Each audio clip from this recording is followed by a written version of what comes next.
નમસ્કાર વિદ્યાર્થી મિત્રો, ફોકસ લાઈવમાં આપનું હાર્દિક સ્વાગત છે। મિત્રો આપણી પીવાયક્યુની સિરીઝમાં આપણે સિંધુ ખીણની સભ્યતા વિશે ચર્ચા કરી નાખી છે। 3 સેશન એના ગયા છે। પાછલા પૂછાયેલા પ્રશ્નોની આપણે સવિસ્તર સમજૂતી લઈએ છીએ। આજના સેશનમાં આપણે વૈદિક પીરિયડ, વૈદિક યુગ વિશે જાણવાની કોશિશ કરીશું। એનો પહેલા બ્રીફ ઇન્ટ્રોડક્શન લઈશું ને પછી આપણે એ જે પીવાયક્યુ જે છે, પ્રીવિયસ યરના ક્વેશ્ચન છે એને જોવાના છે।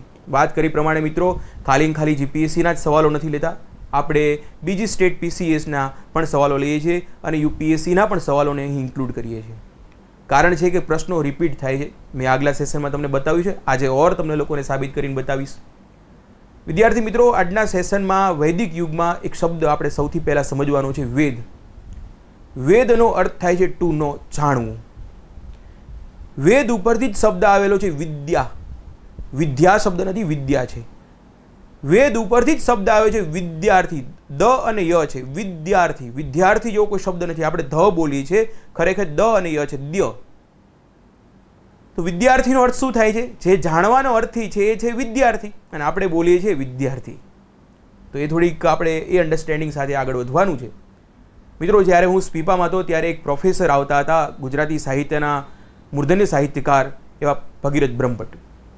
એમની પંક્તિઓ લેક્ચર દરમિયાન મને યાદ છે કે નાની અમથી વાતનો ગર્વ નરબંકાતું ના કર। નાની અમથી વાતનો ગર્વ નરબંકાતું ના કર, આમ અયોધ્યામાં બેઠા બેઠા લંકા ના કર। નાની અમથી વાતનો ગર્વ નરબંકાતું ના કર, આમ અયોધ્યામાં બેઠા બેઠા લંકા ના કર। આગ સોસરવી તો સીતા નીકળી જશે, આગ સોસરવી તો સીતા નીકળી જશે, તું રામ જેવો રામ થઈ શંકા ના કર। મર્યાદા પુરુષોત્તમ રામની અહીં કમ્પેરિઝન, સરખામણી કોઈ સાથે નથી થઈ શકતી, એટલે એ સરખામણી ખુદ રામ સાથે કરી રહ્યા છે।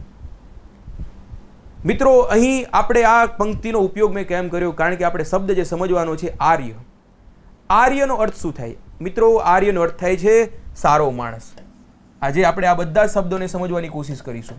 સારો માણસ,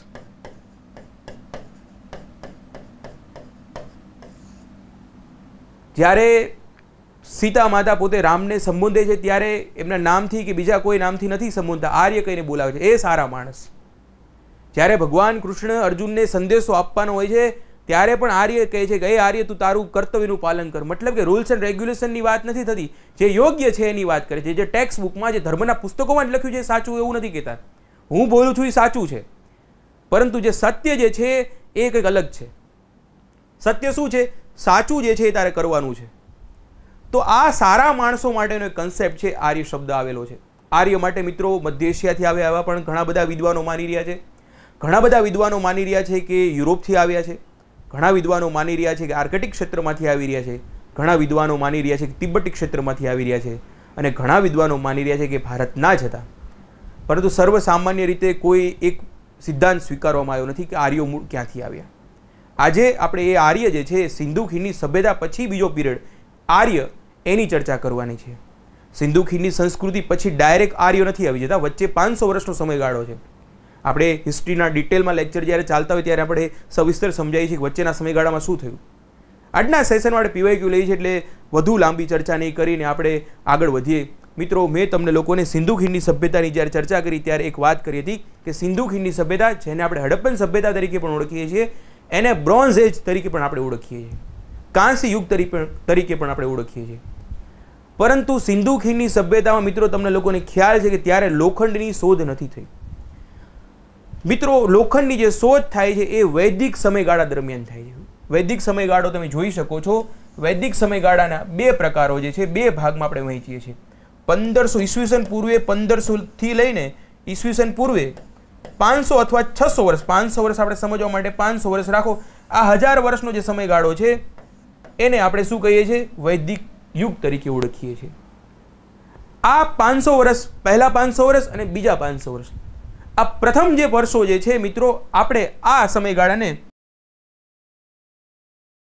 ઋગ્વેદિક સમયગાળો કહીએ છીએ, અને જે પાછલો જે વર્ષ જે છે એને આપણે ઉત્તર ઋગ્વેદિક સમયગાળો કહીએ છીએ। આપણે આખા યુગમાં આટલી વસ્તુને જો વ્યવસ્થિત સમજી જશું તો પ્રીવિયસ યરના ક્વેશ્ચનને તમે જોશો તો અહીંથી જ લગભગ સવાલો તમારા સોલ્વ થઈ જશે। અહીં અન્ડરસ્ટેન્ડિંગ તમારું ક્લિયર થઈ જશે એટલે તમારા પ્રશ્નો સોલ્વ થઈ જવાના છે। પરંતુ આ બે ભાગ કેવી રીતે પડે છે?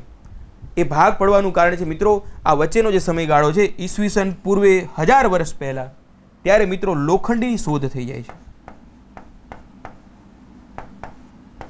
અને લોખંડની શોધ થઈ જાય છે એટલે આપણી અર્થવ્યવસ્થા, આપણી સમાજ વ્યવસ્થા, આપણી સાંસ્કૃતિક વ્યવસ્થામાં પણ મોટું ધરખમ ફેરફાર આવી જાય છે. એ ફેરફારને આપણે સમજવાના છે કે ઋગ્વેદિક સમયગાળામાં ઈશ્વર તો ઈશ્વર કેવા હતા અને ઉત્તર ઋગ્વેદિક સમયગાળાના ઈશ્વર કેવા હતા. ઋગ્વેદિક સમયગાળાની સમાજ વ્યવસ્થા શું હતી અને ઉત્તર ઋગ્વેદિક કાળાની સમાજ વ્યવસ્થા શું હતી. સાથે સાથે આપણે જોઈશું કે ઋગ્વેદિક સમયગાળામાં કેટલા ગ્રંથો લખાણા છે અને ઉત્તર ઋગ્વેદિક સમયગાળામાં કેટલા ગ્રંથો લખાણા છે. ઋગ્વેદિક સમયગાળામાં કયા મહત્વપૂર્ણ સ્થાન છે અને ઉત્તર ઋગ્વેદિક સમયગાળામાં કયા મહત્વપૂર્ણ સ્થાન છે. સાથે સાથે ઇતિહાસકારોના મતે મિત્રો મહાભારત અને રામાયણની રચના ક્યારે થઈ છે એ પણ આપણે આ બિંદુના આધારે જ સમજી શકીશું. મિત્રો આ જે લેક્ચર જે છે એ થોડો કન્સેપ્ચ્યુઅલ ક્લિયરિટી વાળો લેક્ચર છે એટલે અહીં થોડું ફોકસ કરવાની બહુ જરૂરિયાત છે. તો મિત્રો ઈસવીસન પૂર્વે 1000 વર્ષ પહેલા તમારે સૌથી પહેલા એટલું યાદ રાખવાનું છે કે લોખંડની શોધ થઈ જાય છે, પરંતુ એના 500 વર્ષ પહેલા આપણે જે યુગ ચાલુ થાય છે એ છે ઋગ્વેદિક સમયગાળો. ઋગ્વેદિક સમયગાળો એટલા માટે કે જે પ્રથમ ગ્રંથ લખાય છે મિત્રો એ છે ઋગ્વેદ. આપણે જે 4 અલગ અલગ વેદ ભણવાના હોય છે એમાં સૌ પ્રથમ ગ્રંથ લખાય છે ઋગ્વેદ અને આ પ્રથમ 500 વર્ષમાં એક જ ગ્રંથ લખાણો હોય છે, મુખ્યત્વે એ છે ઋગ્વેદ. એના પછીના 500 વર્ષમાં આપણે યજુર્વેદ, સામવેદ, અથર્વવેદ આપણે બધાની ચર્ચા કરવાના છે, પણ પ્રથમ ગ્રંથ લખાય છે એ છે ઋગ્વેદ. મિત્રો આ જે સમયગાળો જે છે ત્યાં હજી ભક્તિનો ભાવ નથી આવ્યો. ભક્તિ સમજો મિત્રો, કારણ કે હજી વિદ્યાર્થીઓને ભક્તિ અને કર્મકાંડમાં ખ્યાલ નથી હોતો. આજે આપણે એને પણ સમજવાની કોશિશ કરવાના છીએ. શરૂઆત કરીએ વિદ્યાર્થી મિત્રો તો ઋગ્વેદિક સમયગાળા પછી આપણે પહેલા બેઝિકલી વૈદિક સમયગાળામાં ઋગ્વેદિક સમયગાળા અને એના પછી ઉત્તર ઋગ્વેદિક સમયગાળાને સમજવાનો છે. 2 પાર્ટમાં વહેંચીએ છીએ. વચ્ચેનો જે પાર્ટ જે છે ઈસવીસન પૂર્વે 1000 વર્ષ પહેલા ત્યારે લોખંડની શોધ થાય છે. સૌથી પહેલા તમારે આટલી ઇન્ફોર્મેશન તમારે યાદ રાખવાની છે. વિદ્યાર્થી મિત્રો અમુક શોધો જે છે ઇતિહાસને પરિવર્તન કરી નાખે છે, ઇતિહાસના પન્નાઓને ફેરવી નાખે છે. તો આ ઈસવીસન પૂર્વે 1000 વર્ષ પહેલા જે લોખંડની શોધ થઈ એને ઇતિહાસમાં ક્રાંતિ કરી નાખી છે. જોઈએ મિત્રો, સૌ પ્રથમ આપણે એટલું યાદ રાખવાનું છે કે સૌ પ્રથમ ઇતિહાસકારોના મતે ઋગ્વેદિક સમયગાળાના આર્યો જે છે એ પોતે ગંગા અને યમુનાના મેદાનમાં નથી રહેતા હોતા. મિત્રો એ લોકો જ્યારે આવે છે ત્યારે સિંધુ નદીને જોવે છે શરૂઆતમાં, અને સિંધુ નદીને પોતે જોવે છે તો કહે છે કે આ તો વિશાળ સરોવર છે, અને વિશાળ સરોવર સમજીને એનું નામ આપે છે સિંધુ. મિત્રો આપણું ભારતનું નામ કેવી રીતે પડે છે ને એ પણ કન્સેપ્ટ તમારો અહીં ક્લિયર થશે. ભારત તો આપણું જૂનું નામ છે, પરંતુ આપણે જે હિન્દુસ્તાન કહીએ છીએ એ નામ આગળ જતાં કેમ પડે છે, ઇન્ડિયા નામ કેમ પડે છે, એની પણ આજે થોડી ઘણી ચર્ચા આપણે આછી પાતળી લઈ લેવાની કોશિશ કરીશું. તો આર્યો આવે છે, પ્રથમ સરોવર જોવે છે, સંસ્કૃત બોલનારી ભાષા છે, વર્ગ છે, અને પોતે સિંધુ જે મોટું સરોવર જોવે છે એને સિંધુ કહી દે છે.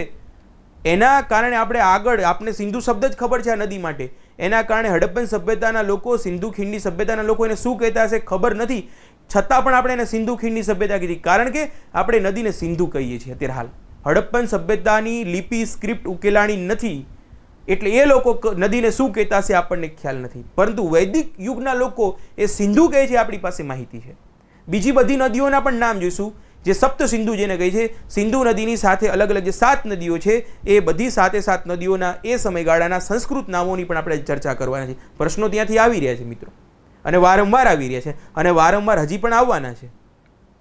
તો સૌ પ્રથમ કન્સેપ્ટની વાત કરી પ્રમાણે કે સૌ પ્રથમ જ્યારે આર્યો આવે છે ત્યારે લોકો સપ્ત સિંધુના ક્ષેત્રમાં રહે છે. અહીં ભારતમાં એન્ટ્રીની થઈ ગઈ છે, અહીં શરૂઆતમાં વસેલા છે. એન્ટ્રી થઈ છે કે નથી થઈ, પરંતુ શરૂઆતમાં વસેલા જે છે એ સપ્ત સિંધુના ક્ષેત્રમાં વસેલા છે. મતલબ કે હાલમાં જે પાકિસ્તાનનું પંજાબ અને ભારતનું પંજાબ જે છે એ બંને પંજાબને ભેગું કરો એ જે ક્ષેત્ર છે ત્યાં આર્યો વસેલા હોય છે. મિત્રો આ શરૂઆતમાં ઋગ્વેદિક સમયગાળાની ચર્ચા કરું તો ત્યારે ઈશ્વર કોણ છે, ત્યારે મિત્રો બ્રહ્મા વિષ્ણુ મહેશ ઈશ્વર નથી.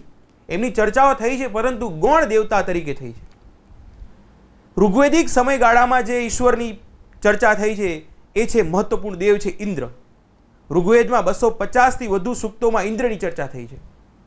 મિત્રો બીજા મહત્વપૂર્ણ દેવ છે વરુણ, અગ્નિ, સોમ, અન્ય મહત્વપૂર્ણ દેવ છે. યાદ રાખજો મિત્રો, બોલું છું પ્રશ્નો જેટલું બોલું છું એમાંથી રિપીટ થવાના છે.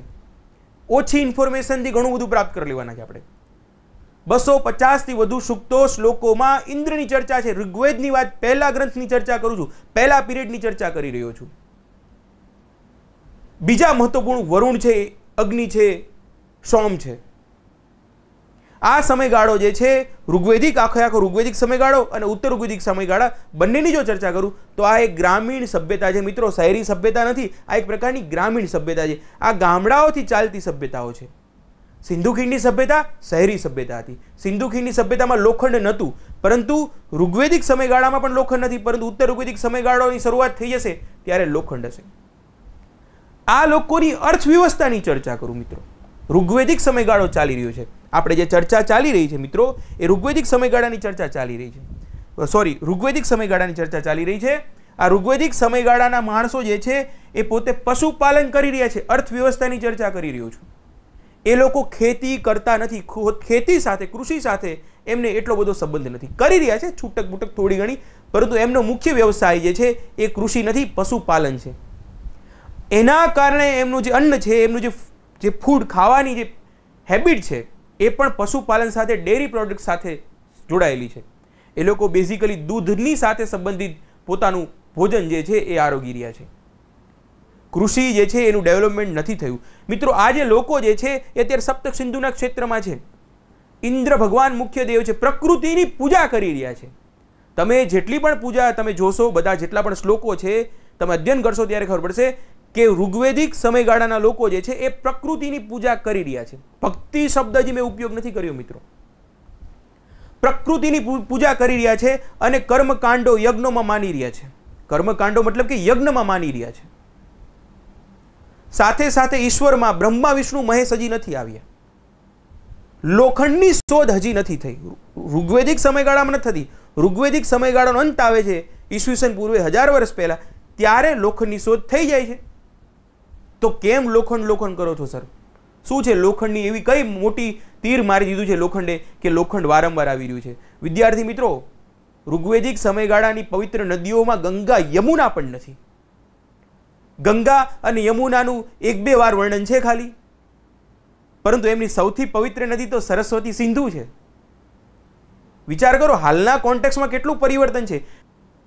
અને પ્રકૃતિની પૂજા કરીએ, કારણ કે લોકો વરસાદથી ડરતો હોય. શરૂઆતનો માણસ જે છે એ વરસાદથી ડરે, વીજળીથી ડરે, અંધકારથી ડરતો હોય, પ્રકૃતિથી ડરતો હોય છે. એટલે શરૂઆતની જે પૂજા જે છે એ અપ્રત્યક્ષ રીતે એ પ્રકૃતિને પૂજી રહ્યા છે. મિત્રો, આ ચર્ચા એટલા માટે અગત્યની છે કારણ કે આગળ આપણે ષટ દર્શન, 6 દર્શનો સમજવાના છે. દર્શન મતલબ કે ફિલોસોફી, તત્વચિંતન. અને 6 તત્વચિંતનને સમજવા માટે આ કન્સેપ્ટ જે છે બહુ જરૂરી છે. સાથે સાથે આપણે જૈન અને બૌદ્ધને સમજવા માટે પણ આ કન્સેપ્ટ એટલા જ જરૂરી છે. આજીવિક સંપ્રદાયને સમજવા માટે, ચારવાકને સમજવા માટે આપણે આ જ વસ્તુ જરૂરી છે. લોખંડની શોધ જેવી થઈ જાય છે મિત્રો, હવે લોખંડ આવ્યું, લોખંડની જેવી શોધ થઈ જાય છે ત્યારે મિત્રો આગળ ગંગા અને યમુનાના જે મેદાનો છે, હાલમાં જેને આપણે ગંગા અને યમુનાના મેદાનો કહીએ છીએ મિત્રો, એ ગાઢ જંગલો હોય છે. ત્યારે ઋગ્વેદિક સમયગાળામાં ત્યાં ગાઢ જંગલો હોય છે, ત્યાં કોઈ વસી ના શકે એટલી ત્યાં જંગલો ગાઢ, એટલી બધી વનસ્પતિ, એટલા બધા પ્રાણીઓ, એટલા બધા જંગલી અલગ અલગ પ્રકારના જીવજંતુઓ ત્યાં હોય છે. ત્યાં માણસ જાતિ ત્યાં રહી શકે એમ નથી હોતી. આર્યો જે આવે છે શરૂઆતમાં એમની વસ્તી પણ ઓછી છે, એમને ત્યાં જવાની જરૂરિયાત પણ નથી હોતી. એમના પોતાના પશુઓ માટે, એમના જે પ્રાણીઓ જે છે એ બેઝિકલી અહીં સચવાઈ રહે છે. પશુ એમની માટે અગત્યનું છે. અને આ પશુઓમાં પણ સૌથી અગત્યનું પશુ જે છે એ ગાય છે. મિત્રો, આજે આપણે સમજવાની એ પણ કોશિશ કરીશું કે આપણા માટે ગાય કેમ પવિત્ર છે, આપણા માટે ચોખા કેમ પવિત્ર છે. આ બંને વસ્તુને આજે આપણે આ લેક્ચરમાં સમજવાના છે. તો જે આર્યો આવે છે, શરૂઆતનો પીરિયડ મેં તમને લોકોને કીધું એ પ્રમાણે ઋગ્વેદિક સમયગાળો, ઇન્દ્ર મહત્વપૂર્ણ દેવ છે, પ્રકૃતિની પૂજા કરી રહ્યા છે, કર્મકાંડો કરી રહ્યા છે. ગંગા અને યમુનાના મેદાનથી પોતે એટલા બધા એની સાથે કોઈ સંબંધ નથી. જે રહે છે એ છે સપ્ત સિંધુનો ક્ષેત્ર છે, પંજાબનું જે ક્ષેત્ર છે ત્યાં આ આર્યો રહી રહ્યા છે. મિત્રો, ગાય પશુપાલન કરી રહ્યા છે. ગાય એમની માટે સૌથી પવિત્ર વસ્તુ છે. ગાય માટે યુદ્ધો થતા હોય છે, કારણ કે ગાય જે છે એ ઇકોનોમીનો મુખ્ય આધાર છે મિત્રો. અર્થવ્યવસ્થાની સાથે બધું જોડાયેલું હોય છે. એટલા કારણે જ્યારે એ સમયગાળાના પુરોહિત જે છે એ દાન દક્ષિણામાં ગાયને માંગી રહ્યા છે મિત્રો. ગાય માટે યુદ્ધો પણ થઈ રહ્યા છે.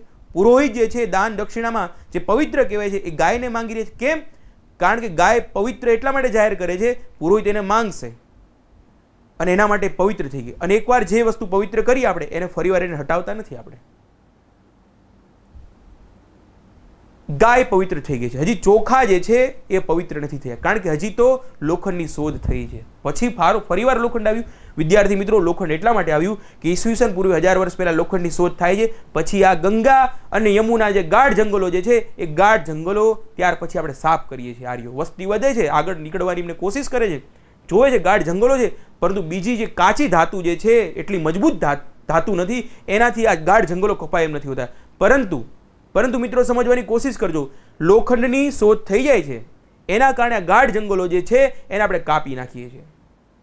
સાથે સાથે ગાઢ જંગલોને કાપીને કૃષિ પણ થઈ શકે છે, કારણ કે હવે લોખંડની શોધ થઈ જાય છે. જે આપણે ખેડાણ કરવાનું હોય છે, ખેતરોને ખેડવાના હોય છે, એક ખેતરને ખેડવા માટે લોખંડ જેવી મજબૂત ધાતુથી આપણે વધારે વિપુલ માત્રામાં આપણે કૃષિનું ઉત્પાદન કરી શકીએ છીએ.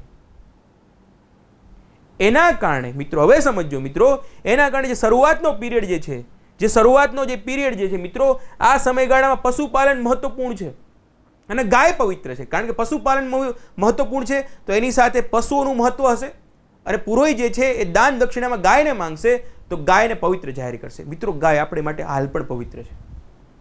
ધાર્મિક અનુષ્ઠાનોમાં એ સમયગાળામાં એ ગાયને આપવામાં આવતી હતી. પરંતુ જેવી લોખંડની શોધ થઈ જાય છે, ગંગા અને યમુનાના મેદાનોને સાફ કરી દેવામાં આવે છે, ત્યાં મિત્રો આપણી પોપ્યુલેશન વસ્તી ત્યાં આગળ વધે છે. ત્યાં મિત્રો સાથે સાથે ખેતી સાથે સંબંધિત એક્ટિવિટીઝ વધી જાય છે. કૃષિ જે છે હવે મુખ્ય વ્યવસાય થઈ જાય છે. અહીં મિત્રો પશુપાલન મુખ્ય વ્યવસાય હોય છે. ઋગ્વેદિક સમયગાળો પહેલા 500 વર્ષમાં, બીજા 500 વર્ષમાં મિત્રો કૃષિ મહત્વપૂર્ણ વ્યવસાય થઈ જાય છે. એના કારણે મિત્રો કૃષિમાં પણ ખાસ કરીને જે ચોખા જે છે એ ચોખા જે છે એનું ઉત્પાદન આપણે સારા પ્રમાણમાં કરીએ છીએ, કારણ કે પાણી વિશેષ પ્રમાણમાં મળી આવે છે. એના કારણે જ મિત્રો આપણે ધાર્મિક અનુષ્ઠાનોમાં તમને લોકોને ખ્યાલ હશે કે વર્ણ તૂટેલો ચોખો, એટલે જેને આપણે અક્ષત કહીએ છીએ, એ આપણે તિલક કરીએ, કોઈ લગ્ન પ્રસંગ હોય કે કોઈ ધાર્મિક અનુષ્ઠાન હોય ત્યારે આપણે તિલક કરીએ તો એ સાથે સાથે આપણે ચોખાને પણ અંદર આપણે એડ કરીને આપણે લગાવતા હોઈએ છીએ. કંકુની સાથે, કંકુ યાદ નહોતું આવતું, પલાળીને કંકુ સાથે આપણે ચોખા હોય એને આપણે તિલક કરી દેતા હોઈએ. કેમ? કારણ કે પુરોહિત જે છે હવે ચોખા માંગશે, અન્ન માંગશે. હવે ગાય નહીં માંગે, હવે પોતે શું માંગશે? એ પોતે અનુષ્ઠાનો, કારણ કે અનુષ્ઠાન કરી રહ્યો છે, એની પોતાની એક્ટિવિટી કરી રહ્યો છે, શું કરશે? એ પોતે દાન દક્ષિણામાં એ પોતે સામે કંઈક પોતે માંગશે તો ગાય માંગશે, અથવા તો એ ચોખા માંગશે. પોતાની જરૂરિયાત પ્રમાણે જેટલું પણ જરૂર છે માંગશે. એના કારણે બીજું જે પવિત્ર થાય છે ચોખા થાય છે, જેને આપણે વર્ણ તૂટેલો ચોખ્ખો, જેને આપણે અક્ષત તરીકે પણ ઓળખીએ છીએ. હવે મિત્રો શરૂઆતના સમયગાળામાં જે મહત્વપૂર્ણ દેવ જે છે, ઇન્દ્ર, વરુણ, અગ્નિ, આ બધા ગૌણ દેવતા થઈ જાય છે. પછી તો રુદ્રનું સ્વરૂપ આગળ વધે છે. વિષ્ણુ ભગવાન જેને કહીએ છીએ એમનું વધારે ગુણગાન થાય છે. પ્રજાપતિ, આગળ બ્રહ્માની વાત કરીશું, એ બધા મહત્વપૂર્ણ દેવો પણ બદલાઈ જાય છે. મિત્રો, એક વાસ્તવિકતા એવી છે કે આપણા ઈશ્વર પણ બદલાતા રહ્યા છે.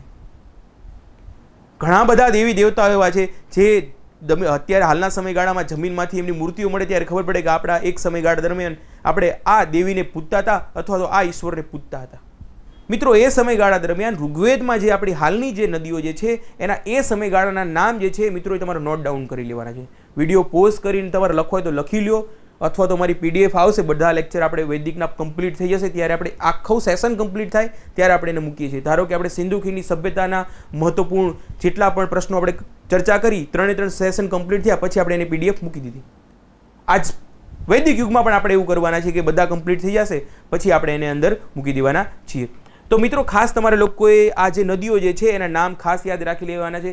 જેલમ માટે વતિસ્તા યુઝ કરીએ છીએ, જેના માટે અક્ષિણી યુઝ વાપરીએ છીએ, સતલુજ માટે સતલુદ્રી, રાવી માટે પુરુષણી વાપરીએ છીએ, બિયાસ માટે વિપાશા, સરસ્વતી, યમુનાનો માત્ર 2 વાર ઉલ્લેખ છે. મિત્રો શેની વાત કરી રહ્યો છું? ઋગ્વેદની ચર્ચા કરી રહ્યો છું.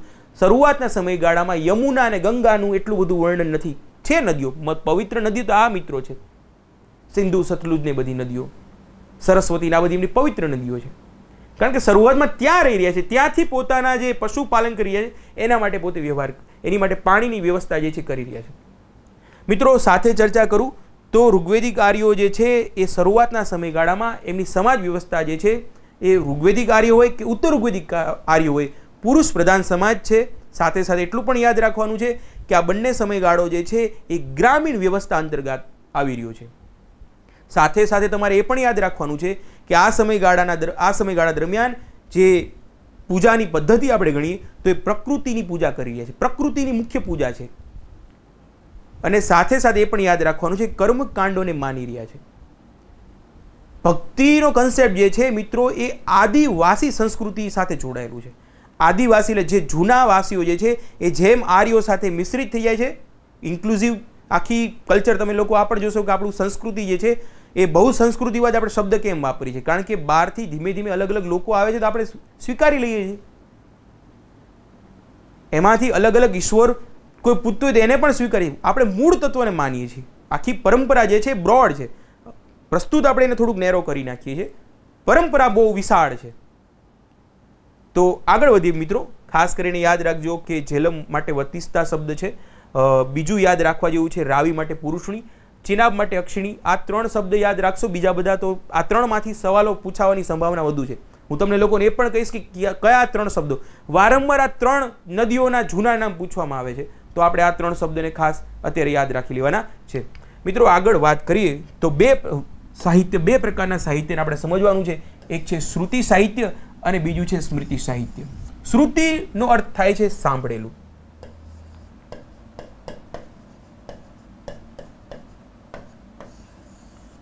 અને સ્મૃતિનો અર્થ થાય છે યાદ રાખેલું. સ્મૃતિ યાદ રખાયેલું.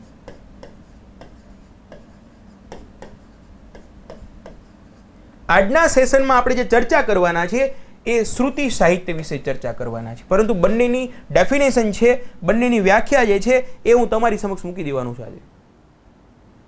શ્રુતિ સાહિત્ય અને સ્મૃતિ સાહિત્ય. શ્રુતિનો અર્થ શું થાય છે મિત્રો? ખાસ યાદ રાખવાનું છે સાંભળેલું, મતલબ કે કોઈએ કીધું હશે. કોણે કીધું હશે? મિત્રો ઋગ્વેદની તમે ક્યાંક વાંચશો, તમને લોકો વાંચશો કે આ ઋગ્વેદની ઘણી બધા ખંડની એના મંડળની રચના આ ઋષિએ કરી છે. વાત સાચી છે, એમાં કોઈ શંકાને સ્થાન નથી. પરંતુ શબ્દ મૂળ છે શ્રુતિ. શ્રુતિનો અર્થ થાય છે કે ઋષિએ લખી છે ખરી, પરંતુ એમણે સાંભળેલી છે. એમને પોતાની ખુદની રચના નથી મિત્રો. તો કોની રચના છે આ બધી?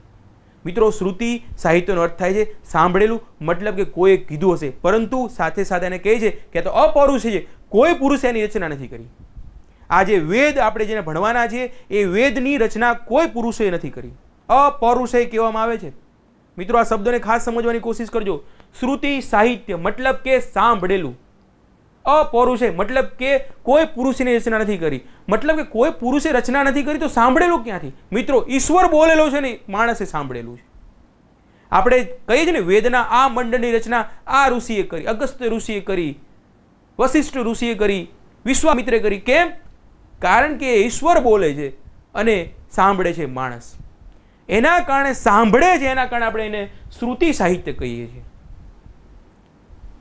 अपौरुष एना कारणे कोई पुरुषे एनी रचना करी ज नथी ने, अने ए जे अपौरुषे जे छे एने आपणे वेद कहीए छीए। मित्रों वेद ने समजवा माटे आपणे संहिता, ब्राह्मण, आरण्यक अने उपनिषद ने समजवाना छे के आ शुं छे। अने અહીંથી જ સવાલો આવી રહ્યા છે જે મેં પહેલા ચર્ચા કરીને અત્યારે કરી, આ બધું કમ્બાઈન કરશો એટલે તમને લોકોને ક્લિયર થઈ જશે કે અચ્છા આની 12 સવાલો લગભગ જતા નથી। આપણે ઓપ્ટિમમ તૈયારી કરીને જ્યારે નીકળવું હોય ત્યારે પીવાયક્યુ કરવા પડે, તો ઓછામાં ઓછી તૈયારીમાં મેક્સિમમ માર્ક કઈ રીતે લઈ શકીએ આપણે જોઈ રહ્યા છીએ। વિદ્યાર્થી મિત્રો, મેં વાત કરી अपौरुषे કોઈ પુરુષે રચના નથી કરી। વેદ સૌથી પહેલા વેદ આવી ગયો ને પાછો શબ્દ વેદ એટલે કે ટુ નો જાણવું, કંઈક જાણવાની વાત કરી રહ્યા છે કે આપણે કંઈક જાણવું છે। કોણ છે ઈશ્વર? આ સંસારની રચના કોણે કરી? હું કોણ છું? મારું અસ્તિત્વ કોણ છે? મારો રચયિતા કોણ છે? આ ઝંઝાટ શું કઈ ચાલી રહી છે? અહીંથી આપણે મોક્ષ લેવો હોય તો શું? આ બધા અલગ અલગ પ્રશ્નો છે। આખા વેદની વાત કરીએ તો વેદ મિત્રો, વેદને સમજવા માટે ખાસ યાદ રાખવાનું છે વેદ જે છે એ 4 વસ્તુનો બનેલો છે: સંહિતા, બ્રાહ્મણ, આરણ્યક અને ઉપનિષદ। સંહિતાનો મતલબ થાય છે જે શ્લોક હશે એને આપણે સંહિતા કહીએ। જેટલા પણ શ્લોક લખાયેલા હશે એ શ્લોક જે છે એને આપણે સંહિતા કહીએ છીએ। સંહિતા મતલબ કે શ્લોક। એ શ્લોકને વ્યવસ્થિત એને ડિફાઇન, એની વ્યાખ્યાયિત કરવા માટેના જે ગ્રંથો લખાણા એને આપણે બ્રાહ્મણ ગ્રંથો કહીએ છીએ। ફરીવાર મિત્રો સાંભળજો, ડેપ્થ છે થોડું ઘણું સમજવાની કોશિશ કરવાની છે, કારણ કે ઉપર છેલ્લું વાંચી નહીં ચાલે। મિત્રો મેં વાત કરી પ્રમાણે શ્રુતિ સાહિત્ય મતલબ કે સાંભળેલું છે, ઈશ્વર બોલેલા છે, એના કારણે આપણે ન પૌરુષે કહીએ છીએ. એ જે રચનાઓ જે છે ને આપણે વેદ કહીએ છીએ. તો વેદમાં કઈ વસ્તુ છે મિત્રો? વેદ એટલે ખાલી એક વેદ, નાનકડી કોઈ વસ્તુ નથી, બહુ મોટી વિશાળ વસ્તુ છે. કોઈ કહે છે ને મેં વેદ વાંચી નાખ્યો, એમ સરળ વસ્તુ નથી. કારણ કે વેદમાં સૌથી પ્રથમ આવે શ્લોક, ખાલી લખાયેલા છે શ્લોક, એની ચર્ચાઓ છે, લખાયેલા શ્લોક છે. આ શ્લોકને પોતે એને ડિફાઇન વ્યાખ્યાયિત કરવા માટેના જે ગ્રંથો લખાણા એને આપણે બ્રાહ્મણ ગ્રંથો કહીએ છીએ. ધીમે ધીમે એ બ્રાહ્મણ ગ્રંથો એની વ્યાખ્યા તો કરી નાખી, પરંતુ ધારો કે હું કોઈ વસ્તુની વ્યાખ્યા કરી નાખું, પરંતુ એનું અંદરનું ગૂઢ તત્વચિંતન, એનું મનન, એનો વાસ્તવિક અર્થ સમજવા માટે શું કરવું પડે? તમારા લોકોએ એને ધ્યાન, એની જે મૂળ પરંપરા જે છે એને સમજવા માટે તમે શું કરો છો? તમે કોઈ વસ્તુને વાંચો છો, લાઇબ્રેરીમાં જાઓ છો ને, શાંત જગ્યાએ જાઓ છો ને, તો એ સમયગાળાના માણસો જે છે, ગ્રામીણ વ્યવસ્થા છે, જંગલ વિસ્તાર ખૂબ હોય છે, તો એ સમયગાળાના ઋષિઓ જે છે એ પોતે એને સમજવા માટે એ જે સંહિતા લખાણી, એના આધારે પોતે જે વ્યાખ્યાઓ લખાણી, એને આપણે બ્રાહ્મણ ગ્રંથો કહીએ છીએ. એ બ્રાહ્મણ ગ્રંથોને લઈને, એ સંહિતાઓને લઈને પોતે જાય છે જંગલોમાં, અને એના ગૂઢ, એનું ધ્યાનની મુદ્રા જે છે એને સમજવાની કોશિશ કરી કે આમાં મૂળ અર્થ શું કહેવા માંગે છે. હજી ગૂઢ રહેશે તો પાછળ આવશે. એટલે એ પોતે જે સંહિતા અને પોતે બ્રાહ્મણ ગ્રંથોને લઈને જંગલો તરફ નીકળી જાય છે, અને એની મૂળ ભાવનાને, એની આત્માને સમજવાની કોશિશ કરે કે ખાલી વ્યાખ્યાથી નહીં ચાલે, આપણે એની આત્માને પકડવાનો છે. અને એ આત્માને પકડવા માટે એ આરણ્ય અથવા તો જંગલમાં જતા રહે છે, જંગલ અથવા આરણ્યમાં જતા રહે છે. એના કારણે વિદ્યાર્થી મિત્રો ત્યાં જઈને જે ગ્રંથો લખાય છે, ઋષિઓ ત્યાં જઈને જે ગ્રંથ લખે છે, એ ગ્રંથોને આપણે આરણ્યક કહીએ છીએ. આરણ્યક ગ્રંથો જે છે ત્યાં ધ્યાન ઉપર વિશેષ ધ્યાન આપવામાં આવ્યું છે. સમજો મિત્રો, ધ્યાન ઉપર. તો ધ્યાનની પરંપરા કેટલી જૂની છે, એવું નથી કે અચાનક આવી ગઈ, બહુ જૂના ઋષિઓથી ચાલી આવતી પરંપરા છે. એ ધ્યાન ઉપર વધુ ફોકસ કરે છે, ત્યાં વધારે લોકો વધારે ખેડાણ કરે છે પોતાના સાહિત્યનું, અને જે સાહિત્ય લખાય છે એને આપણે આરણ્યક તરીકે ઓળખીએ છીએ. અને ત્યાર પછી મિત્રો વધારે તત્વચિંતન, વધારે દાર્શનિક વિચારો સાથે, વધારે ઊંડાણપૂર્વકના ગ્રંથો, એ જ આશા સાથે, એ જ પરંપરા, એ જ શ્લોકનો આધાર લઈને, ઋગ્વેદનો જ આધાર લઈને. સૌથી પહેલા ઋગ્વેદ ઉપરથી જ બધું ચાલે છે મિત્રો. 4 વેદનો આધાર જો કોઈ ગણે તો ઋગ્વેદ જ છે. એની વ્યાખ્યાઓ ધીમે ધીમે બદલાતી જાય છે. બસ વસ્તુ એટલી છે કે એને સમજવાની કોશિશ અલગ અલગ સમયગાળામાં, કારણ કે લખાણા એટલા, કારણ કે અપૌરુષે ઈશ્વરે લખેલું છે ને, પુરુષે લખેલું તો વાત પતી જાત ને. અપૌરુષે છે, એના કારણે એ પોતે ધીમે ધીમે એની પરંપરા ડેવલપ થઈ છે. છેલ્લી એની ચરમ સીમા જે છે ઉપનિષદ છે, ગૂઢ રહસ્ય છે, તત્વચિંતન છે મિત્રો. અને આટલી વસ્તુ આપણે જ્યારે સમજીએ છીએ તો હજી આપણે ધીમે ધીમે ઉપનિષદમાં વધુ ખેડાણ કરશું, કારણ કે ઉપનિષદમાંથી પણ બહુ સવાલ આવે છે. તો આટલી વસ્તુને આપણે વેદ કહીએ છીએ. શ્રુતિ સાહિત્ય સાંભળેલું છે, પરંતુ સ્મૃતિ સાહિત્ય મતલબ કે યાદ રખાયેલું, બોલવાની પરંપરા, યાદ રખાયેલું. આપણે જેને કવિતા કે કવિતાની રચના કેમ થાય છે, કાવ્યની રચના કેમ થાય છે? કારણ કે લયમાં છે. કોઈ પણ વસ્તુ એક પરંપરાથી પેઢી દર પેઢી આગળ એને પહોંચાડવી હોય તો આપણે એને કાવ્યના સ્વરૂપમાં એ સમયગાળામાં આપણે એને પહોંચાડતા હોય છે. એને એ સમયગાળામાં પદ્ય કહેતા હોય છે. પદ્ય, કાવ્ય, કવિતા બધા અલગ અલગ શબ્દો છે, અલગ અલગ અર્થો થાય છે. પદ્યની અંદર જ આપણે કવિતા આવે છે, કવિતાની અંદર કાવ્ય આવે છે, પરંતુ એ સાહિત્યનો સબ્જેક્ટ છે, આપણે એમાં બહુ ઊંડાણમાં નહીં જઈએ. પદ્ય મતલબ કે લયમાં જે રચનાઓ જે છે એને આપણે શું કહીએ છીએ? એને આપણે આ સાહિત્ય કહીએ છીએ, કવિતાઓ કહીએ છીએ, સ્મૃતિ સાહિત્ય કહીએ છીએ. કારણ કે લયમાં જે રચનાઓ હોય છે મિત્રો એ વધુ યાદ રહે છે. તમને કોઈ એવો પાઠ હોય, સીધું ફકરો આપ્યો, તમને ગોખાઈ નહીં જાય, પરંતુ કવિતા કેમ યાદ રહી જાય? તને મેં ઝંખી છે હજારો વર્ષથી ધીખેલા આ સહારાના રણની તરસથી. સુંદરમનું મુક્તક છે કે તને મેં ઝંખી છે વર્ષોથી ધીખેલા સહારાના રણની તરસથી. યાદ રહી જાય, કારણ કે લયમાં છે. મેં વાત આગળ પણ હું શ્લોક કવિતા બોલ્યો, ભગીરથ બ્રહ્મભટ્ટ સાહેબ જે લેક્ચરમાં બોલ્યા હતા એ, કે નાની અમથી વાતનો ગર્વ નરબંકા તું ના કર. નાની અમથી વાતનો ગર્વ નરબંકા તું ના કર. આમ અયોધ્યામાં બેઠા બેઠા લંકા ના કર. આગ સોસરવી તો સીતા નીકળી જશે. તું રામ જેવો રામ થઈ શંકા ના કર. કેમ? કારણ કે લયમાં છુપાયેલું છે. જે પણ રચનાઓ લયમાં હોય, પદ્યમાં હોય, એ લાંબો સમય યાદ રહે. એના કારણે આ સમયગાળામાં સ્મૃતિ સાહિત્ય જે છે એ પોતે લાંબો સમય યાદ રહે. એના કારણે એને સ્મૃતિ યાદ રાખવા માટેની પરંપરા જે છે, ગ્રંથો લખાણે, એને આપણે સ્મૃતિ સાહિત્ય કહીએ છીએ. યાદ રાખવાનું છે બસ. અને શ્રુતિ સાંભળેલું છે, આને યાદ રાખવાનું છે. તો આ બે સાહિત્યના મિત્રો મુખ્ય પ્રકારો મેં તમને સમજાવ્યા. એમાં પ્રથમ આપણે આ સેક્શન ઉપર આપણે આગળ વધવાના છીએ. હજી આપણે પહેલાં ઋગ્વેદિક અને ઉત્તર ઋગ્વેદિક સમયગાળાની મુખ્ય કન્સેપ્ટ છે એને સમજવાની કોશિશ કરી નાખીએ. જેટલા પણ મેઇન વાત છે. સૌપ્રથમ ઋગ્વેદની વાત કરું તો ઋગ્વેદ તમને લોકોને ખ્યાલ છે શરૂઆતનો ગ્રંથ છે. શરૂઆતમાં જે સૌથી પ્રથમ પીરિયડ જેને ગણીએ છીએ ઋગ્વેદિક સમયગાળો, એ 500 વર્ષમાં એક જ ગ્રંથ લખાય છે. ત્યાર પછીના 500 વર્ષમાં સામવેદ, અથર્વવેદ, યજુર્વેદ જેવા ગ્રંથો લખાય છે. ઉપનિષદ ને બધા લખાય છે. શ્રુતિ સાહિત્યની સાથે સ્મૃતિ સાહિત્યના બીજું પણ ખેડાણ થાય. તો પહેલા 500 વર્ષમાં એક ગ્રંથ, બીજા 500 વર્ષમાં ઢગલો ગ્રંથો લખાઈ જાય છે.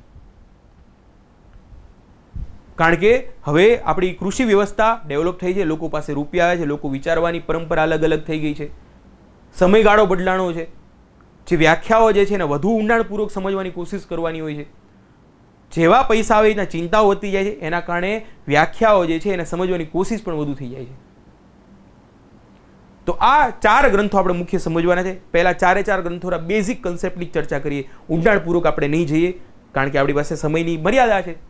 ઋગ્વેદ સૌપ્રથમ ગ્રંથ છે. ઇન્દ્ર, અગ્નિ, વરુણ જેવા સોમ જેવા મહત્વપૂર્ણ દેવ છે. બ્રહ્મા, વિષ્ણુ, મહેશ મહત્વપૂર્ણ દેવ નથી. રુદ્રનું 1-2 વાર વર્ણન છે, વિષ્ણુનું વર્ણન છે, પરંતુ ગૌણ દેવતા તરીકે એનું વર્ણન છે. મિત્રો, હું જે પણ બોલી રહ્યો છું એ ઇતિહાસની પુસ્તકોના આધારે બોલી રહ્યો છું, મારો અંગત મત નથી. વિદ્યાર્થી મિત્રો, સાથે સાથે આગળ સામવેદની વાત કરવામાં તો સામવેદ જે છે એ સંગીત સાથે જોડાયેલું છે. બહુ સિમ્પલ વસ્તુ આપણે યાદ રાખવી, બહુ ડિટેલમાં આપણે આને ભણીએ છીએ. મિત્રો, આ જે વૈદિક પીરિયડ જે છે એને હું 4 થી 5 કલાક ભણાવું છું ઇન્સ્ટિટ્યૂટમાં, પરંતુ આજે આપણે એનું જેટલું પણ અગત્યના પોઈન્ટ્સ છે આપણે એને સ્ટડી કરીએ છીએ. મિત્રો, વાત યાદ રાખવાની, સામવેદ જે છે એને સંગીતની જનની તરીકે પણ ઓળખવામાં આવે છે, કારણ કે સંગીત માટેની જે મહત્વપૂર્ણ જે પરંપરા જે છે આપણે સામવેદમાં જોવાનું. બીજો સૌથી પ્રથમ ઋગ્વેદ યાદ રાખવાનો છે, ત્યાર પછી યાદ રાખવાનું છે યજુર્વેદ. યજુર્વેદમાં તમારે લોકો યાદ રાખવાનું છે કઈ કર્મકાંડો સાથે મહત્વપૂર્ણ કર્મકાંડો કેવી રીતે કરવા, કર્મકાંડો માટેના અલગ અલગ માપ કેવું હશે, એ બધી બાબતો જે છે એ આપણને યજુર્વેદમાં જોવા મળશે. સામવેદમાં સંગીત સાથે જોડાયેલું છે એટલું યાદ રાખવાનું છે. અને અથર્વવેદ જે છે એ જાદુ ટોણા સાથે, બ્લેક મેજિક સાથે જોડાયેલું છે એવું ઇતિહાસકારો માની રહ્યા છે. એવું પણ કહેવામાં આવી રહ્યું છે વિદ્યાર્થી મિત્રો કે અથર્વવેદ જે છે એ અથર્વવેદ એ અનાર્યો દ્વારા રચવામાં આવ્યો હોય એવું પણ ઇતિહાસકારોનો એક વર્ગ માની રહ્યો છે. મિત્રો, આ બંને પીરિયડ છે, આ 2 પીરિયડની વાત કરી, ઋગ્વેદિક સમયગાળો અને પછીનો જે સમયગાળો છે એને આપણે ઉત્તર ઋગ્વેદિક સમયગાળો કહીએ છીએ. હવે નામ પણ બદલાવાના છે, અલગ અલગ નામ. પરીક્ષામાં પ્રાગ વૈદિક સમયગાળો અને નૂતન અલગ અલગ શબ્દો છે, પરંતુ 2 શબ્દો હાલ તમારે યાદ રાખવાના છે, વૈદિક સમયગાળો અને ઉત્તર ઋગ્વેદિક સમયગાળો. મિત્રો, વૈદિક સમયગાળો જે છે એમાં ખાસ કરી ઋગ્વેદિક સમયગાળો, ત્યારે વર્ણ વ્યવસ્થા નથી. વર્ણ વ્યવસ્થા જન્મ આધારિત નથી. બ્રાહ્મણ, વૈશ્ય, ક્ષત્રિય, આપણે જેને ચર્ચા કરી છે કે સૌથી પહેલા બ્રાહ્મણ, ત્યાર પછી ક્ષત્રિય, વૈશ્ય અને શુદ્ર, 4 જે ભાગ પાડીએ છીએ એ ઋગ્વેદિક સમયગાળામાં હોય છે. પરંતુ ઋગ્વેદની ઋચાઓમાંથી જ આપણે એનસીઆરટીમાં એક શ્લોક આખો મૂક્યો છે, જેમાં પિતા જે છે પોતે ક્ષત્રિય હોય છે, પુત્ર હોય છે બ્રાહ્મણનું કામ કરતો હોય, બીજો પુત્ર જે છે એ શુદ્રનું કામ કરતો હોય, અને એક વ્યક્તિ એ જ ઘરમાંથી એ વૈશ્યનું કામ કરતો હોય, વેપારી કામ કરતો હોય. ઋગ્વેદમાં આપણને આ જોવા મળે છે. મિત્રો, ઋગ્વેદમાં વર્ણ વ્યવસ્થા નથી, પરંતુ ઋગ્વેદમાં વર્ણ વ્યવસ્થા જે કઠોર થઈ એનો પ્રથમ ઉલ્લેખ પણ આપણે ઋગ્વેદમાંથી જ મળે છે. ઋગ્વેદના ટોટલ 10 મંડળો છે, 10 ભાગોમાં વહેંચાયેલો છે ગ્રંથ. એમાંથી પ્રથમ અને 10મો ભાગ જે છે એ પાછળથી ઉમેરવામાં આવ્યો હશે એવું ઇતિહાસકારો માની રહ્યા છે. એમાંથી જે 10મો ભાગ જે છેલ્લે એડ કરવામાં આવ્યો છે એમાં એક શ્લોક જે છે પુરુષ સૂક્ત. એ પુરુષ સૂક્તમાં આપણે સૌ પ્રથમવાર આપણને વર્ણ વ્યવસ્થા કઠોર બની એના ઉલ્લેખ જોવા મળે છે. પરંતુ આ જે પહેલો ભાગ અને 10મો ભાગ જે છે એ ઋગ્વેદિક સમયગાળામાં નથી મિત્રો એડ થયેલા, એ પાછળથી, મતલબ કે ઉત્તર ઋગ્વેદિક સમયગાળામાં એનું સુધાર કરીને એમાં નાખી દીધા છે. ઋગ્વેદિક સમયગાળામાં ક્યાંય વર્ણ વ્યવસ્થા નથી.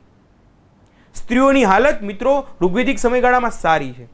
સ્ત્રીઓ ભણી શકે છે. સભા અને સમિતિ નામની જે એસેમ્બલી હોય છે જ્યાં લોકો ડિસિઝન કરતા હોય, નિર્ણય કરતા હોય છે, ત્યાં સ્ત્રીઓ ભાગ લઈ શકતી હોય છે. સ્ત્રીઓ રચનાઓ પણ કરી શકતી હોય છે સાહિત્યની. શિક્ષણ પણ સ્ત્રીઓ મેળવી શકતી હોય છે. સ્ત્રીઓ સાથે કોઈ અન્યાય નથી. સમાજ પરંતુ પુરુષ પ્રધાન સમાજ છે મિત્રો.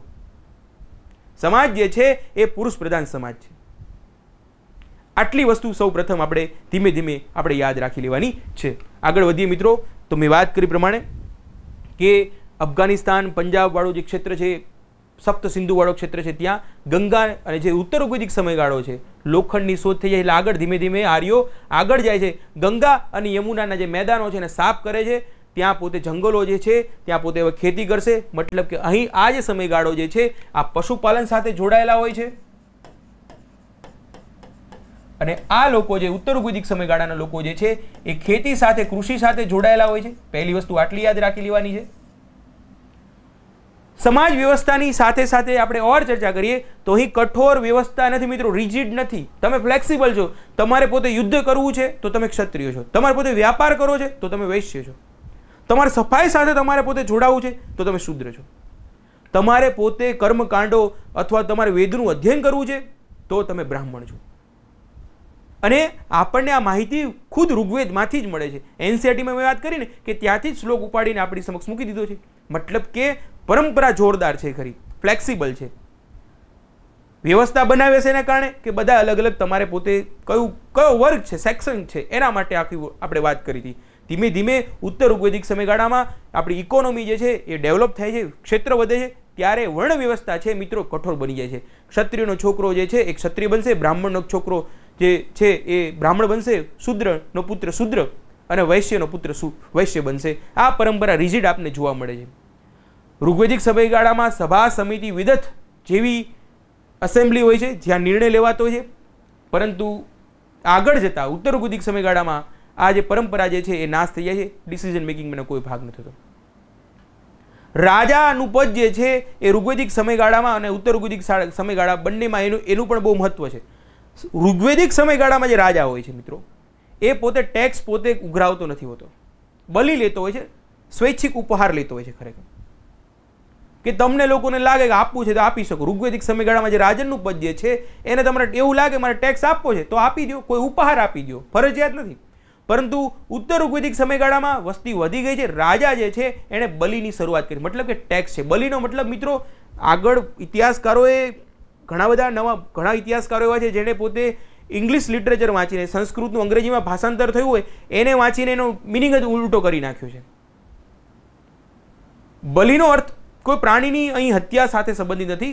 બલિનો મતલબ છે ટેક્સ સાથે સંબંધિત છે. આ વસ્તુ તમારે લોકો ખાસ યાદ રાખવાની છે. રોમિલા થાપર જેવા સારા ઇતિહાસકારો જેને આપણે ગણીએ છીએ એ લોકોએ પોતાના રેફરન્સ, એમને પોતાને સંસ્કૃત નથી આવડતું, એમને અંગ્રેજો દ્વારા લખાયેલો જે ઇતિહાસ જે છે એના આધારે પોતે ઇતિહાસનું લેખન કર્યું છે. તો હિસ્ટ્રી કેવું છે કે તમે કયા દ્રષ્ટિકોણથી જોઈ રહ્યા છો એ આધારે આપણે જોઈ શકીએ છીએ. હવે મિત્રો આ સમયગાળા સુધી મહિલાઓની સ્થિતિ સારી છે, પરંતુ જેવો ઉત્તર ઋગ્વેદિક સમયગાળો ચાલુ થશે તો હવે મહિલાઓની સ્થિતિ લગભગ સારી નથી હોતી. આ એક વાસ્તવિકતા છે, નગ્ન વાસ્તવિકતા છે, જે હાલ સુધી પણ એટલી જ વાસ્તવિકતા છે. તો જે છે એ બોલવાનું આવશે કે જે સત્ય જે છે કે હવે પછી સ્ત્રીઓની હાલત જે છે એ ક્યારેય સરખી નથી થતી. ડેવલપમેન્ટ થાય છે પરંતુ જે ઋગ્વેદિક સમયગાળામાં સ્ત્રીઓને સમાન સ્થિતિથી જોવામાં આવતી હોય છે એ ત્યારે જોવામાં નથી આવતી હોતી. મિત્રો આગળ જોઈએ તો ઋગ્વેદિક સમયગાળાની આગળ ચર્ચા કરી પ્રમાણે કે સમતાવાદી છે, સ્ત્રીઓની સમાન અધિકારની ચર્ચાઓ મેં વાત કરી. બાળ વિવાહ નથી, સતી પ્રથા નથી, વિધવા પુનઃવિવાહના કન્સેપ્ટ છે. મતલબ કે વિધવા થઈ ગયું હોય, પતિ મૃત્યુ પામ્યો હોય તો એ સ્ત્રીને ફરીવાર લગ્ન કરવાની છૂટ હોય છે. પરંતુ ઉત્તર ઋગ્વેદિક સમયગાળામાં એ છૂટ ખતમ થઈ જાય છે. ઋગ્વેદિક સમયગાળામાં સતી પ્રથાના કોઈ ઉલ્લેખ જોવા નથી મળતા મિત્રો. ઋગ્વેદમાં ક્યાંય નથી તમને લોકોને.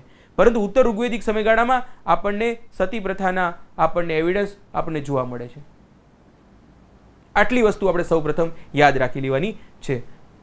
ત્યાર પછી મિત્રો આગળ વર્ણ વ્યવસ્થાની વાત કરી, વિધવા પુનઃવિવાહની વાત કરી મેં. આટલી વસ્તુ તમારે સૌથી પહેલા યાદ રાખી લેવાની છે. પશુપાલન છે, લોખંડનું જ્ઞાન નથી પરંતુ કૃષિ અને લોખંડની વાત પણ આપણે કરી નાખી છે. આર્યો કોણ હોય છે? આર્યોની પણ મેં વાત કરી. આર્યોનો મતલબ થાય છે સારા અથવા કુલીન વર્ગનો જે વ્યક્તિ હોય છે આપણે એને આર્ય તરીકે ઓળખીએ છીએ. આટલી ઇન્ફોર્મેશન આપણે ખાસ યાદ રાખવાની. તો મિત્રો હવે આપણે જોઈ લઈએ મહત્વપૂર્ણ પ્રશ્નો કયા કયા છે એની ડિટેલમાં ચર્ચા કરી નાખીએ. મેં વાત કરી પ્રમાણે કે યુપીએસસી અને જીપીએસસીના પ્રશ્નો આપણે લીધા છે, સ્ટેટ પીસીએસના પણ લીધા છે. આજે બેઝિકલી આપણે મોટાભાગના જીપીએસસીના અને યુપીએસસીના 2 થી 3 સવાલો આપણે લીધા છે જેથી તમને લોકોને અંદાજ આવે. નેક્સ્ટ સેશનમાં આપણે ઓર બીજા પ્રશ્નોને લેવાના છે. આજના સેશનની શરૂઆત કરીએ પ્રશ્નોની.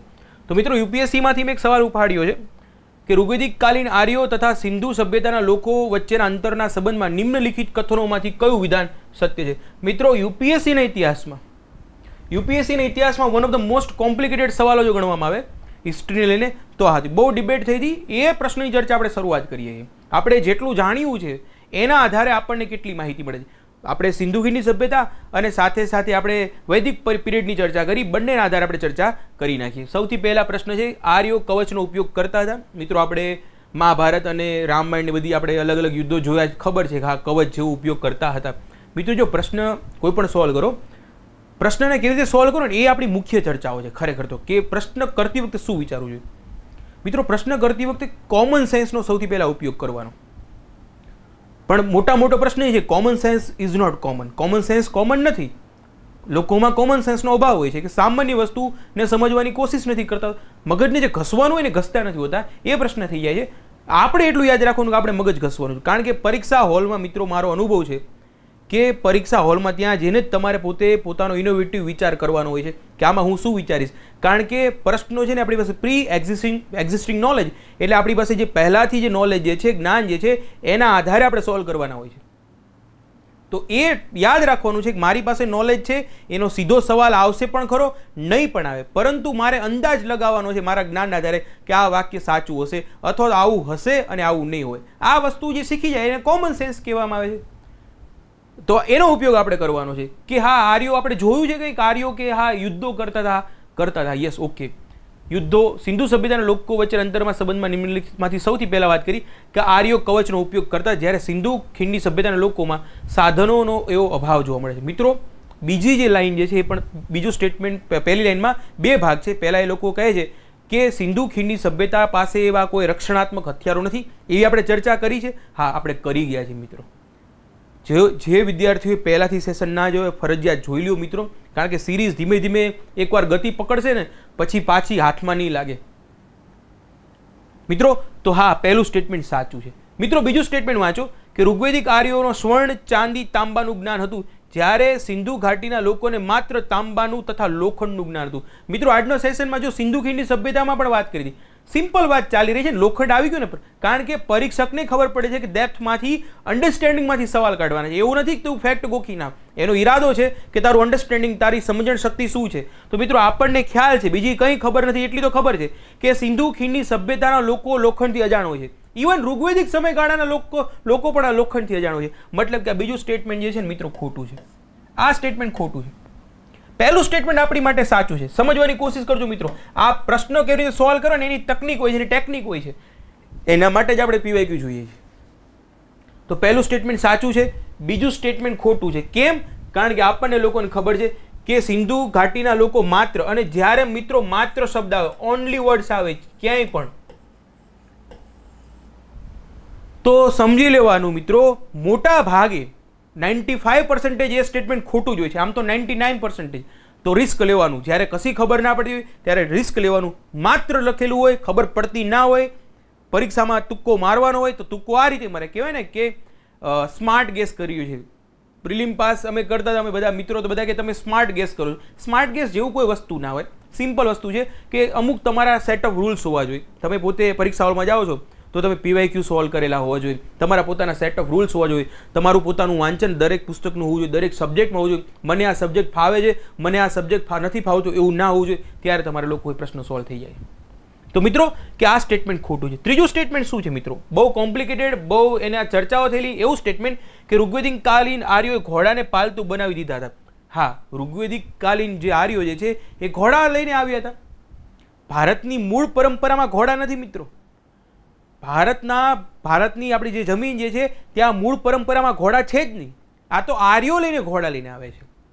તો કહે છે કે આર્યો જે છે એ પોતે ઘોડાઓને, હોર્સને પાલતું બનાવે છે. વાત સાચી છે. બીજું સ્ટેટમેન્ટ શું કહે છે મિત્રો? આ સ્ટેટમેન્ટમાં ડખા થઈ ગયા હતા. બીજું સ્ટેટમેન્ટ કહે છે જ્યારે એવા કોઈ પુરાવો નથી, સમજો મિત્રો, એવા કોઈ પુરાવો નથી મળ્યા જેથી આપણે કહી શકીએ ઘોડાને તેઓ જાણતા હશે. હવે અહીં લોચા શું થયા હતા એ પણ તમને લોકોને કીધું. જે બહુ સુપ્રીમ કોર્ટ સુધી આ પ્રશ્ન ગયેલા, આની ચર્ચાઓ થયેલી, એટલા માટે હું એને મેન્શન કરી રહ્યો છું.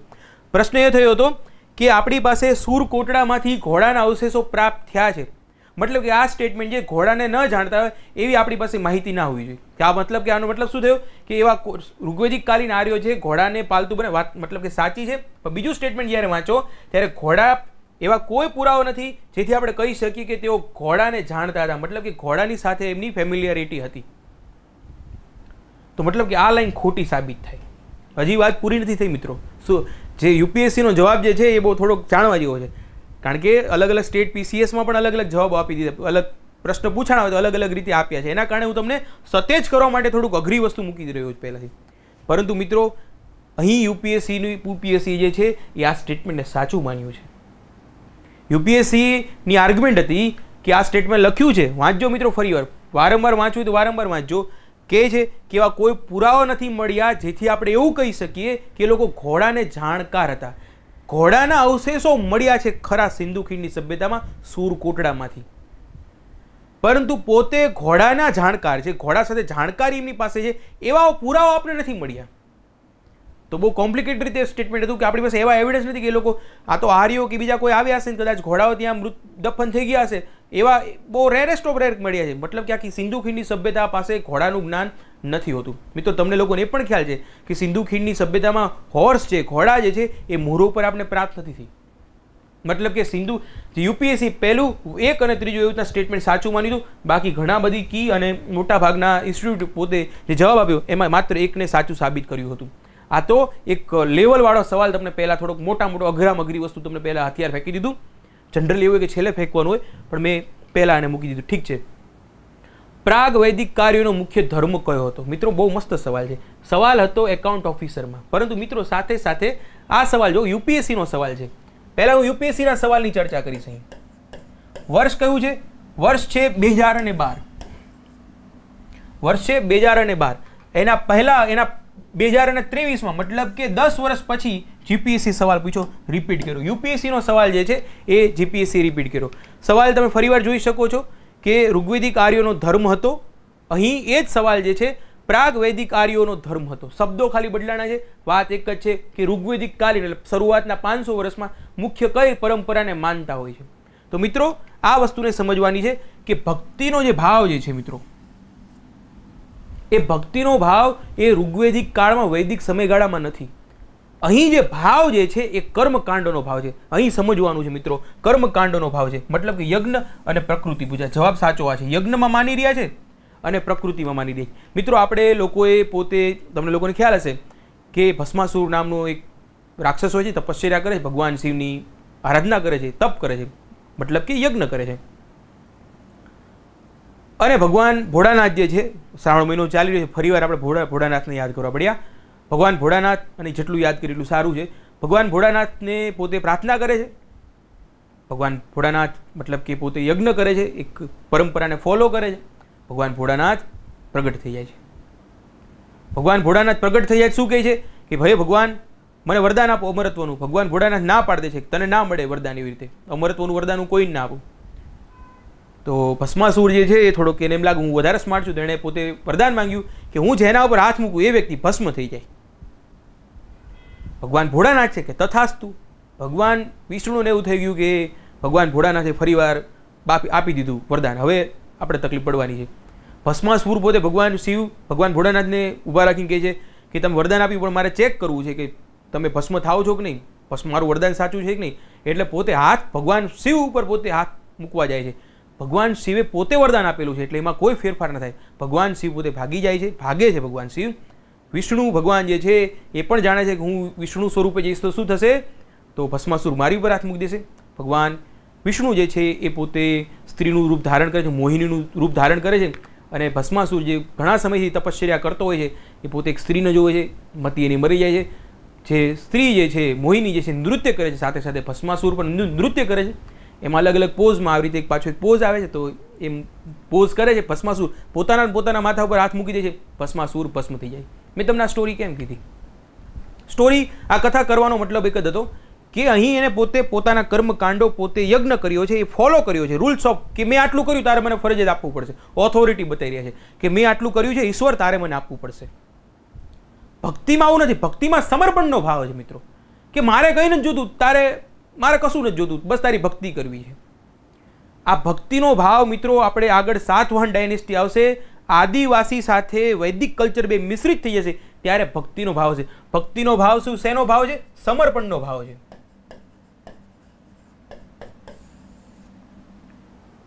તો આ ભાવ સાતવાહન ડાયનેસ્ટીમાં જ્યારે બ્રાહ્મણો અને બૌદ્ધોને સાતવાહન રાજાઓ પોતે જમીન અનુદાન આપે છે, એના કારણે બ્રાહ્મણો જે છે એ પોતે ત્યાંના ટ્રાઇબલ્સ લોકો પાસે પહોંચે છે, આદિવાસીઓ પાસે પહોંચે છે અને એને પોતે એ જમીનને ખેડવા માટે એ જે આદિવાસી છે એને પોતાની સાથે રાખે છે. પોતાની સાથે રાખે એટલે એ પોતે વૈદિક કલ્ચર સાથે મિશ્રિત થઈ જાય છે અને પોતે એમની જે સમર્પણનો ભાવ છે, ઈશ્વરને એમને આમ પૂછવાનું, કંઈ લેવું નથી.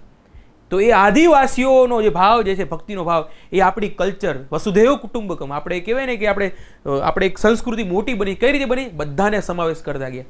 તો એ રીતે આદિવાસી જે છે એમની સંસ્કૃતિ મિશ્રિત થઈ અને ભક્તિ ત્યારે આવે સાતવાહન ડાયનેસ્ટીમાં.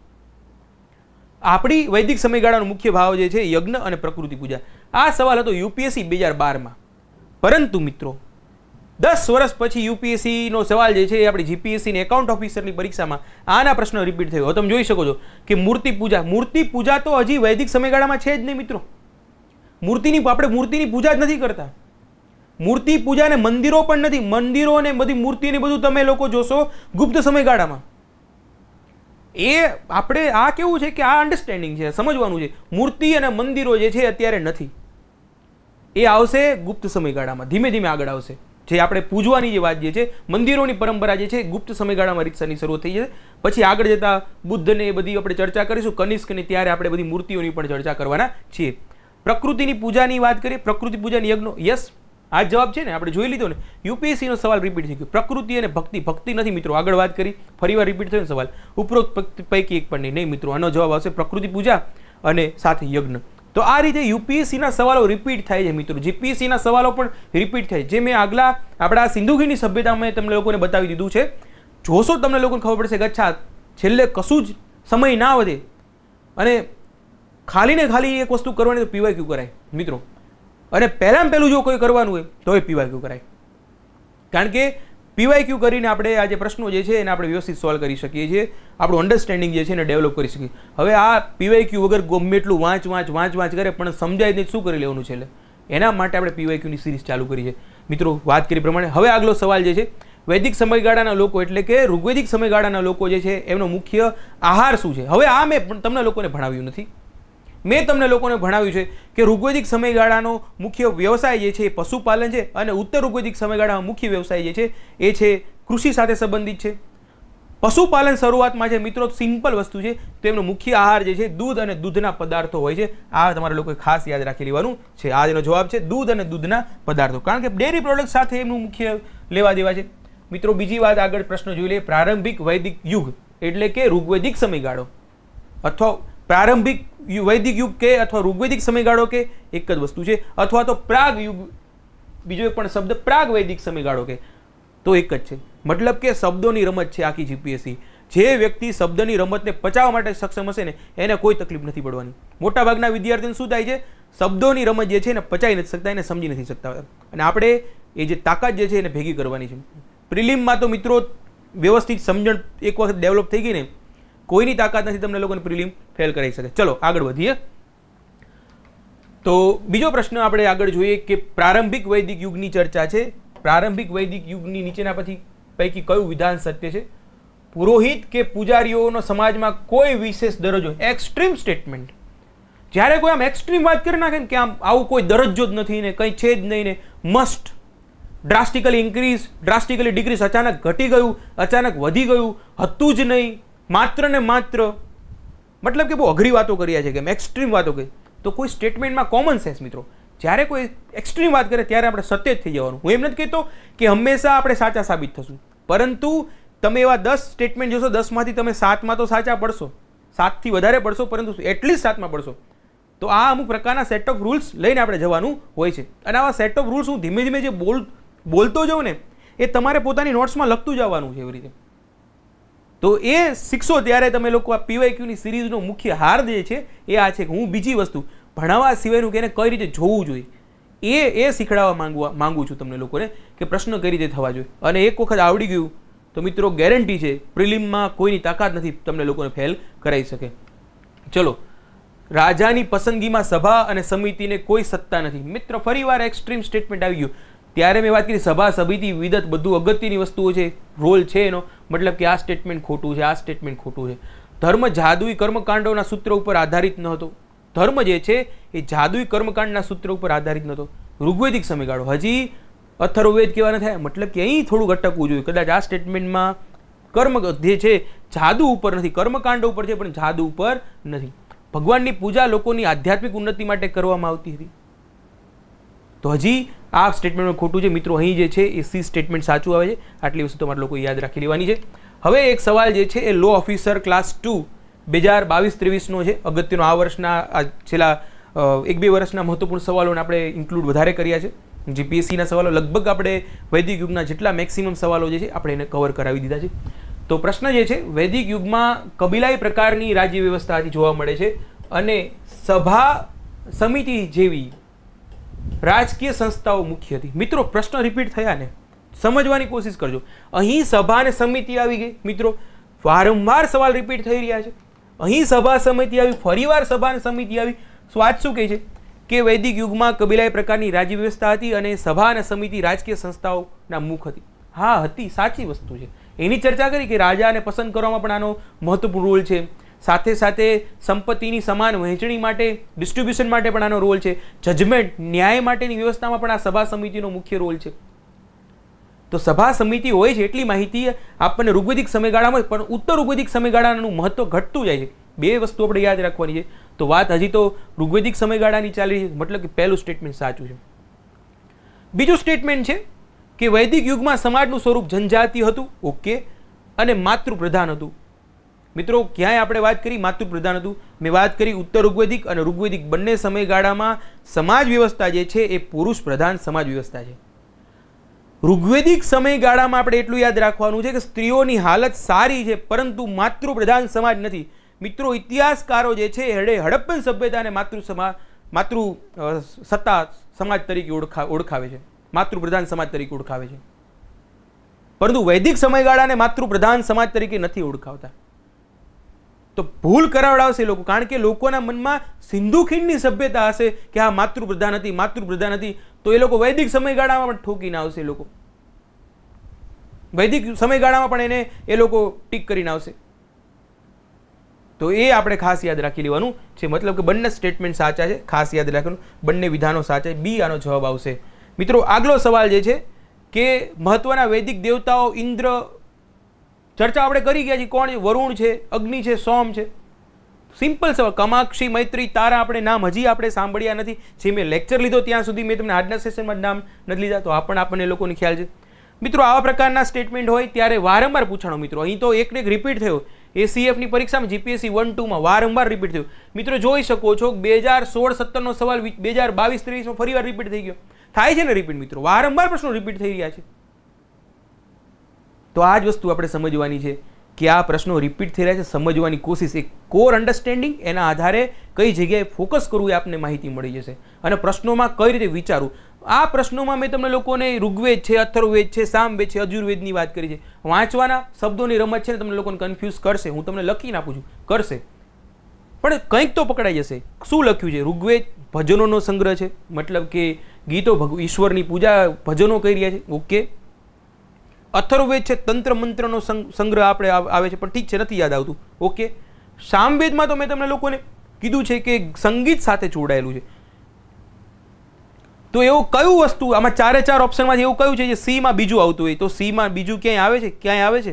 ક્યાંય આવે છે? એકમાં આવે છે. મતલબ કે જવાબ જે છે આનો ડી છે. અહીં ફેરવી નાખ્યું છે આ લોકોએ, ઉલટું સુલટું કરી નાખ્યું છે. આ રીતનું છે. આનો સાચો જવાબ આ છે, નીચેના વાળાનો આ છે, આનો આ છે અને આનો આ છે. આ પ્રકારની જ વસ્તુઓ મિત્રો જોવાની હોય છે. મતલબ કે આખી પ્રોસેસ જે છે એ થિંકિંગ ઉપર ચાલી રહી છે કે કોનું થિંકિંગ કઈ રીતનું ચાલી રહ્યું છે. તો આ ટેકનિક સાથે આપણે ધીમે ધીમે આગળ વધવાનું છે. આગળ જોઈએ તો ઋગ્વેદમાં 4 વેદો પૈકી સૌથી પ્રાચીન વેદ જે છે ઋગ્વેદ છે, ઓકે. વેદોમાં તમામ વેદો અથવા સંહિતાઓ યજ્ઞને પ્રાધાન્ય આપે છે. મેં વાત કરી ને, યજ્ઞને આપે છે, ભક્તિને નથી આપતા. ફરીવાર રિપીટ થયો મિત્રો, સ્ટેટમેન્ટમાં રિપીટ થશે મિત્રો, સમજો. તો આ પણ રિપીટ થયું. ઋગ્વેદ મુખ્યત્વે સાંસારિક સમૃદ્ધિ અને કુદરતી સૌંદર્ય બાબતે ઉપર કેન્દ્રિત હોય છે. હા, એ પોતે નૈસર્ગિક બાબતોની ચર્ચા કરે, મતલબ કે 3 સ્ટેટમેન્ટ સાચા છે મિત્રો. આગળ જોઈએ મિત્રો કે નીચેના પૈકી કયા વેદમાં અનિષ્ટ તત્વો ના નિવારણ માટે જાદુઈ વસીકરણની વાત કરવામાં આવે છે. મિત્રો જો પ્રશ્ન તમે જો આગળ આપણે આ પ્રશ્ન તમે જોયો છે, તમને લોકોને આ અથર્વવેદમાં તમને લોકોને વાત કરી કે તંત્ર મંત્રની વાત છે, આ બધી ચર્ચાઓ છે, તો આ પ્રશ્ન તમે સોલ્વ કરીશો તો તમને લોકોને તાત્કાલિક આ પ્રશ્ન તમને લોકોને ખબર પડી જશે કે અચ્છા આનો જવાબ શું આવે છે. ઋગ્વેદ નહીં આવે, યજુર્વેદ નહીં આવે, સામવેદ નહીં આવે, સાચો જવાબ અથર્વવેદ આવશે. મતલબ કે પહેલાં અન્ડરસ્ટેન્ડિંગ ક્લિયર કરી નાખો તો બધા સવાલો સડસડાટ તમારા લોકોએ સોલ્વ થવાના છે. અમુક નહીં થાય, અમુક પ્રશ્નો જે છે એ સોલ્વ નથી થવાના. મેં વાત કરી પ્રમાણે આપણે બેઝિક છે સામવેદ જે છે એ કયા સામવેદ ફરીવાર આવી ગયું, પરંતુ બહુ સરળ સવાલ જે છે કે કઈ ભાષામાં છે. સંસ્કૃત આર્યો જે છે સંસ્કૃત બોલતા, અહીં આપણને લોકોને તકલીફ નથી પડતી, પરંતુ આપણી ટેકનિક શું હોવી જોઈએ, પદ્ધતિ શું હોવી જોઈએ, એની હું તમને લોકોને ચર્ચા કરી છું કે આ પદ્ધતિ પ્રમાણે આપણે આગળ વધવાનું હોય છે. એક આ સવાલ જે છે એ one of the most complicated ગણવામાં આવે છે. ઋગ્વેદનું આવે એટલે સૌથી વધારે ચર્ચાઓ જે છે ઇન્દ્રની કરવામાં આવી હોય છે. પરંતુ મિત્રો આ સવાલમાં પ્રશ્ન જે છે, ઋગ્વેદમાં એક મંડળમાં નીચેનામાંથી એક જ દેવના સંબોધીને, એટલે કે એવો કયું ઋગ્વેદમાં 10 મંડળો છે, એમાંથી એક મંડળ એવું છે જેમાં એક જ ઈશ્વરની ચર્ચા છે. બાકી બધા મંડળોમાં એક ઈશ્વરની ચર્ચા એવું નથી બન્યું, પણ એક ઋગ્વેદમાં એક મંડળ એવું છે ખાલી એક ઈશ્વરની જ બાબત છે. તો મોટાભાગના અહીં કન્ફ્યુઝ થઈને સ્માર્ટ ગેસ જેને કહેવાય એ ઇન્દ્ર ટીક કરશે, અને આપણે ઇન્દ્ર ટીક કરવાનું જો પોસિબલ હોય તો. પરંતુ જવાબ જે છે ઇન્દ્ર નથી આવતો. 9મો મંડળ જે છે એમાં ભગવાન સોમ વિશે ચર્ચાઓ કરવામાં આવી છે. 9મું મંડળ જે છે એમાં સોમ વિશે ચર્ચાઓ કરવામાં આવી છે, અને આખા મંડળમાં બીજા કોઈની ચર્ચા નથી. એટલે સોમ અહીં જવાબ આવશે, સાચો જવાબ. આટલી વસ્તુ આપણે ખાસ યાદ રાખી લેવાની છે. તો વિદ્યાર્થી મિત્રો બીજો આગલો સવાલ પણ જોઈ લઈએ. હા, નદી ઉપરથી આપણે એક સવાલની વાત કરી હતી કે વતિસ્તા જે છે વિતિસ્તા એ માંથી સવાલ, તો એમાં ઝેલમ છે મિત્રો. GPSC 1-2માં 16-17માં પૂછાઈ ગયો હતો, અને આ સવાલો એકવાર નથી પૂછાણો, આ સવાલ ફેરવીને 4 થી 5 વાર પૂછાણો છે. પણ મેં તમને આઈડિયા આપી દીધો કે આ પેટર્ન પ્રમાણે તમારે લોકોએ યાદ રાખવાનું છે. તો મિત્રો આજના સેશનમાં આપણે અહીં જ પૂર્ણ રાખીએ. બીજા નવા સેશનમાં બીજા સવાલો સાથે ચર્ચાઓ કરીશ, બીજા ડાયમેન્શનની ચર્ચા કરીશ, અને આ 2 સેશનથી આપણું વૈદિક યુગ જે છે કમ્પ્લીટ થઈ જવાનું છે. નવા સેશનની આપણે શરૂઆત કરીએ ત્યાં સુધી આ બંને સેશન કમ્પ્લીટ થઈ જાય પછી આપણે બેઝિકલી PDF તમને લોકોને શેર કરી દઈશ, અને સાથે સાથે TDO માટેના જે કન્ટેન્ટ છે બની રહ્યું છે એના એક્સના લેક્ચર જે છે એ પણ હું તમારી સમક્ષ મૂકી દેવાનું છું. આપણી નવી આખી પ્લેલિસ્ટ બની જશે, બધા એકને ડિટેલમાં સમજાવવાનું છું. ડિટેલ એટલે ઓર ડિટેલમાં.